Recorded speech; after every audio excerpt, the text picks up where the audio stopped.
បាទអនុញ្ញាតគ្រប់នឹងជំរាបសួរទស្សនិកជនពុកម៉ែបងប្អូនលោកស្រីអ្នកនាងកញ្ញាខ្ញុំចេញវីដេអូមួយនេះតាមសន្យាថាធ្វើវីដេអូពីរបៀបចុះឈ្មោះខ្លាចជាសមាជិកបាទអញ្ចឹងសម្រាប់បងប្អូនដែលមិនទាន់បានចុះឈ្មោះខ្លាចជាសមាជិកណាហើយបងប្អូនអាចចុះតាមវីដេអូខ្ញុំនេះបានហើយបងប្អូនមើលអាចចុះបានហើយតែចុះឈ្មោះជាសមាជិកដើម្បីអីណាបងប្អូននេះដើម្បីដាក់លក់នៅទំនិញទាំងអស់នេះនៅក្នុង website free តែម្ដងណាមិនត្រឹមតែប៉ុណ្ណោះទេយើងអាចទិញនៅទំនិញផ្សេងនៅក្នុងនឹងយ៉ាងសម្បូរបែបហើយនឹងរកប្រាក់ចំណេញបានពី website នេះច្រើនថែមទៀតផងបាទ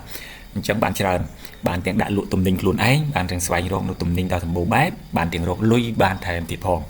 អូខេតោះឥឡូវរបៀបចុះឈ្មោះណាអញ្ចឹងអត់បាក់ទេនេះបើយើងបើកលើកុំព្យូទ័រឃើញបែបនេះឃើញបងប្អូនណាឃើញធំអញ្ចឹងឥឡូវយើងបើកនៅលើទូរស័ព្ទវិញវាឃើញតែប៉ុណ្នេះទេបងប្អូនអេក្រង់ទូរស័ព្ទយើងយើង scroll អញ្ចឹង scroll ឡើងលើនេះមកអញ្ចឹងបងប្អូនចូលចុចលើនេះទៅ member នេះចុចលេខ member នេះមកណាបងប្អូនណាចុចលេខ member នេះចុះបានហើយចុចលេខនឹងមួយមកបើសិនជាបងប្អូនអត់ឃើញពាក្យថា member ឃើញពាក្យថា join ឬក៏ join now អីឬក៏ register អីបងប្អូនចុចលើនឹងទៅបែបនេះយើងឃើញពាក្យ member ចុចលើនោះឬមួយក៏ចុចលើរូបនេះក៏បានដែរនេះចុចលើរូបនេះចុចលើរូបនេះវាបង្ហាញពាក្យថា login register យើងយកពាក្យ register មកណាបងប្អូនណាបាទអញ្ចឹងយើងរកមើលឲ្យមានពាក្យ register join now អាហ្នឹងចុះឈ្មោះហើយអូខេអញ្ចឹងតោះឥឡូវយើងចុចលើ member ហ្នឹងមកអញ្ចឹងរងចាំបន្តិចវានឹងបង្ហាញនេះវាបង្ហាញកន្លែងនេះឲ្យបងប្អូនឃើញអញ្ចឹងបើសិនជាបងប្អូនវាយ username ឬក៏ ID ណា password បងប្អូន login នឹងបងប្អូនចុះឈ្មោះហើយណាប៉ុន្តែសម្រាប់យើងអត់មិនទាន់ខ្លាចជាសមាជិកយើងអត់មាន ID យើងចុចលេខ register នេះមកបងប្អូនបាទទៅចុចតាមខ្ញុំមកលើទូរស័ព្ទស្រួលទេណាចុចចេញមកនេះ register ពុំហើយរងចាំបន្តិចវានឹងបង្ហាញ form មកចុះឈ្មោះឃើញទេដូចនេះពេលបង្ហាញ form អញ្ចឹងបងប្អូនចុះតាមខ្ញុំមកតែពីរបេប៉ទេទី1យើង select country នេះចុចលើហ្នឹងយើង select យក Cambodia មកណាយក Cambodia បងប្អូននេះ Cambodia ចុចលើ Cambodia មកពុបហើយបន្ទាប់មកវាឲ្យយើងបំពេញលេខទូរស័ព្ទរបស់យើងនៅនេះអញ្ចឹងបងប្អូនវាយលេខទូរស័ព្ទបងប្អូនមកណាឥឡូវខ្ញុំវាយលេខទូរស័ព្ទរបស់ខ្ញុំអូខេ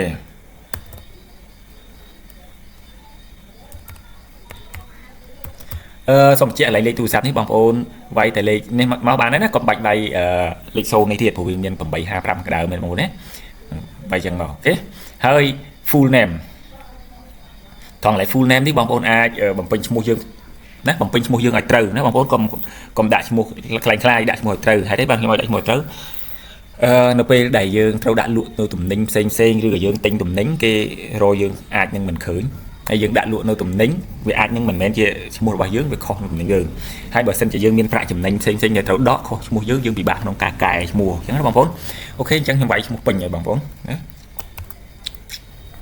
នេះអញ្ចឹងមកហើយខាងក្រោមនេះបងប្អូននេះខាងក្រោមដាក់ username បងប្អូនដាក់ឈ្មោះអីក៏បានដែរណាបងប្អូនកន្លែង username ហ្នឹងណាបាច់ដាក់ឈ្មោះពេញក៏បានដាក់ឈ្មោះអីក៏បានដែរប៉ុន្តែសូមបញ្ជាក់កន្លែង username នេះបងប្អូនអត់ដក clear ទេវាយអត់ដក clear ទេ username ខ្ញុំដាក់តែសុផាតមួយអញ្ចឹងបានណាខ្ញុំអត់ដក clear ទេណា username នេះគឺកន្លែងដែលយើងសម្រាប់ login ចូលសម្រាប់ login ចូល account ពេលយើងចុះហើយអញ្ចឹងខ្ញុំវាយតែសុផាតមួយអញ្ចឹងទៅបន្ទាប់មក gender នេះ page យើងជ្រើសរើសមកយើងចុចជ្រើសរើសមក mail ណា page pro អូខេហើយថ្ងៃខែឆ្នាំកំណើតបងប្អូនត្រូវដាក់ឲ្យពេញដាក់ឲ្យត្រូវបងប្អូនណាការពារអីការពារនៅពេលដែលខុសយើងមានប្រាក់ចំណេញយើងពិបាកក្នុងការដកពេលយើងដកបានទេណាព្រោះយើងខុសឈ្មោះខុសថ្ងៃខែឆ្នាំកំណើតនឹងដកបានទេដល់ពេលយើងដកបានយើងត្រូវធ្វើម៉េចយើងត្រូវសុំកែឈ្មោះណែឆាតទៅ admin ឲ្យគេកែឈ្មោះកែអីសិនហ្នឹងវាពិបាកកន្លែងហ្នឹងអញ្ចឹងយើងដាក់ត្រូវឲ្យមកណាដូចខ្ញុំដាក់ត្រូវចឹងមកណាគឺថ្ងៃទីប៉ុន្មានទេឬខែថ្ងៃខែឆ្នាំកំណើតហ្នឹងណាយើងរើសត្រូវមកណាកុំខកគេប៉ុណ្ណឹងអូខេនេះបន្ទាប់យើងរើសថ្ងៃខែឆ្នាំកំណើតហើយបងប្អូនកន្លែងនេះដាក់ password នេះ password បងប្អូន password នេះបងប្អូនត្រូវវាយទាំងពីរហ្នឹងណាខាងលើនេះ password ខាងក្រោមនេះ confirm password មានន័យថា password នឹងបញ្ជាក់ password ម្ដងទៀតពីរហ្នឹងវាយដូចគ្នាពីរហ្នឹងបងប្អូនវាយដូចគ្នាទាំងពីរណាបងប្អូនឥឡូវខ្ញុំវាយហើយណាអញ្ចឹងពីរហ្នឹងយើងវាយដូចគ្នាខ្ញុំអត់បើកភ្នែកមើលបងប្អូនខ្លាចខុសបងប្អូនចុចបើកមើលទៅគេណាអូខេទាំងពីរហ្នឹងដូចគ្នាណាវាយដូចគ្នាមករួចមកចុងក្រោយគេបងប្អូនចុចនេះបងប្អូនមើល agree មួយនេះចុចលើ agree លើនេះមួយដល់ agree បានមានកន្លែងនេះចុចបានបើបងប្អូនអត់ agree ទេវាចុចអត់ចេញទេណា នៅព្រឹកចឹងអញ្ចឹងបងប្អូនចុចគ្រីសនេះមួយ agree the policy បាទដល់យើង agree policy បានបើចុចឈ្មោះបន្ទាប់ពីយើង agree ហើយយើងឆែកមើលថាយើងខ្លាចឲ្យលោកមានខុសអីណាឃើញត្រូវអស់ហើយយើងចុច submit ជាការស្រេចចុចឈ្មោះបានតែម្ដងជោគជ័យអូតូម៉ាទិកណាបងប្អូនណាឡើយយើងចុចហើយអូខេយើងរងចាំ update នៅបាននៅពេលដែលយើងចុចឈ្មោះបានហើយភ្លាមវាចេញអញ្ចឹងបងប្អូនកាលណាវាចេញអា dashboard ហ្នឹងមកមានន័យថាយើងចុចឈ្មោះបានហើយណាបងប្អូនមើលនេះវាចេញ account យើងមកនេះ account យើងនេះណាយើងចុចឈ្មោះបានហើយប៉ុន្តែនៅពេលដែលយើងចុចឈ្មោះបានអញ្ចឹងភ្លាមបងប្អូនយើងអាចបាក់ទឹកយើងអាចមានសិទ្ធិប្រើមនុស្សទាំងអស់នេះមនុស្សទាំងអស់ក្រុមនេះអាចផុសអាចអីបានទាំងអស់កាលណាយើងអត់ចុចឈ្មោះយើងអត់មានសិទ្ធិប្រើទេមនុស្សអស់ហ្នឹងអញ្ចឹងយើងប្រើមកយើង free ដែរបងប្អូនណាបន្ទាប់ពីចុចឈ្មោះបានហើយបងប្អូនកុំភ្លេចណាចូលមកនេះដាក់កន្លែងនេះ setting នេះ profile setting នេះដាក់រូបយើងមកណាហើយកន្លែង payment setting នេះដាក់កងធនាគារយើងឲ្យត្រឹមត្រូវមកណាហើយនេះឡើងខ្ញុំដាក់ឲ្យបងប្អូនមើលទៅចុចលេខ payment setting ឲ្យយើង log in ម្ដងទៀតវាខ្លាចhack ខ្លាចមិនមែនយើងអញ្ចឹងណាព្រោះយើងអត់បាន log in តែចុចមកហើយអញ្ចឹងយើង log in មកនេះ username យើងហើយយើងវាយ password យើងហើយ log in អូខេបន្ទាប់មកយើងចូល payment setting នេះបានហើយចូលមកញ៉េឡៃ payment setting អត់អីច្រើនទេគ្រាន់តែទី1ឲ្យបងប្អូនដាក់ឈ្មោះធនាគារណាដាក់ឈ្មោះធនាគារមកហើយដាក់ឈ្មោះយើងនេះ account name នេះឈ្មោះយើងដាក់ឈ្មោះដូចក្នុងធនាគារហ្នឹងណាដាក់ហើយបងប្អូនអាហ្នឹងកាលណាយើងត្រូវមានលុយចំណេញយើងដកអីយើងអត់មានអាហ្នឹងដកមិនបានក្រុមហ៊ុននឹងបាត់លុយយើងតាមណាទេអានេះលេខកងធនាគារយើងណា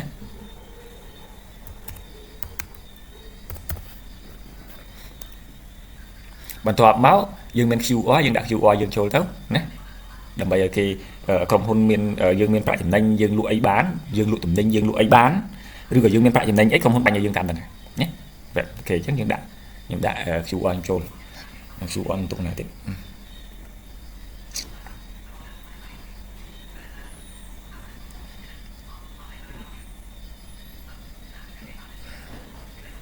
នេះ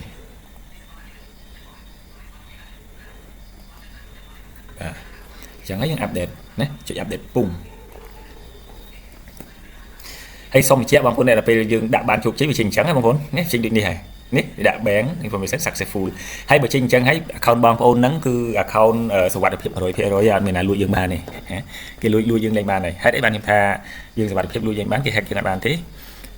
ឡូវខ្ញុំឧទាហរណ៍ពីព្រោះថាអាចចំណុចហ្នឹងអត់មានអ្នកណាដូរបានទេកងលេខកងធនាគារអីយើងហ្នឹងយើងដាក់តែម្ដងហើយលេខយើងមានយើងកែលេខបានហើយណាបងប្អូនណាឲ្យដាក់ម្ដងទេឥឡូវខ្ញុំឲ្យបងប្អូនមើលនេះ